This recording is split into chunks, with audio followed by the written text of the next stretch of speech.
गुन्हेगारी जगताचा जो घेतो वेध तोच खरा गुन्हे शोध। मेट्रो मनी साईटवरून महिलांची फसवणूक करणारा गुन्हेगार इंदोरमध्ये अटक। नमस्कार, मी मीनाक्षी घोडके। गुन्हे शोध न्यूज नेटवर्क या आपल्या आवडत्या युट्यूब चॅनलवर पुन्हा एकदा हार्दिक स्वागत। मेट्रो मनी आणि सोशल मीडियावर बनावट ओळख तयार करून महिलांची आर्थिक फसवणूक करणाऱ्या सराईत गुन्हेगाराला पुणे पोलिसांच्या काळे पडळ विभागाने इंदोर मध्य प्रदेश येथून अटक केली।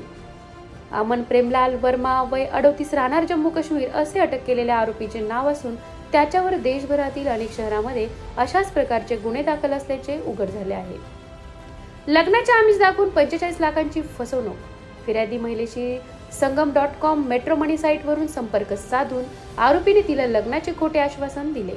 त्यानंतर तिचा विश्वास संपादन करून शारीरिक संबंध प्रस्थापित केले आणि वेळोवेळी ऑनलाईन तसेच रोख स्वरूपात तब्बल 45 लाख रुपये उकळले। मात्र लग्नाचा विषय निघताच आरोपीने टाळाटाळ केली आणि अखेरीस महिलेसोबत संपर्क तोडला।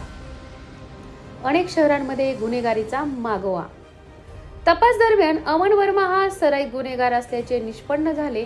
तो सोशल मीडियावर आणि मेट्रो मनी साईटवर बनावट ओळखी तयार करून महिलांशी जवळीक साधायचा। त्यानंतर लग्नाचे आमिष दाखवून त्यांच्याशी संबंध प्रस्थापित करायचा आणि नंतर त्यांना ब्लॅकमेल करून मोठ्या प्रमाणात आर्थिक फसवणूक करायचा। या आरोपी विरोधात दिल्ली, फरीदाबाद, भोपाळ, इंदोर येथे गुन्हे दाखल आहेत। काळे पडळ पोलिसांना मिळालेल्या गुप्त माहितीनुसार आरोपी इंदोरमध्ये येणार असल्याची माहिती मिळाली। त्यानंतर तांत्रिक तपास करून वरिष्ठ अधिकाऱ्यांच्या निर्देशनानुसार तपास पथकाने इंदोर गाठले आणि स्थानिक पोलिसांच्या मदतीने आरोपीला ताब्यात घेतले।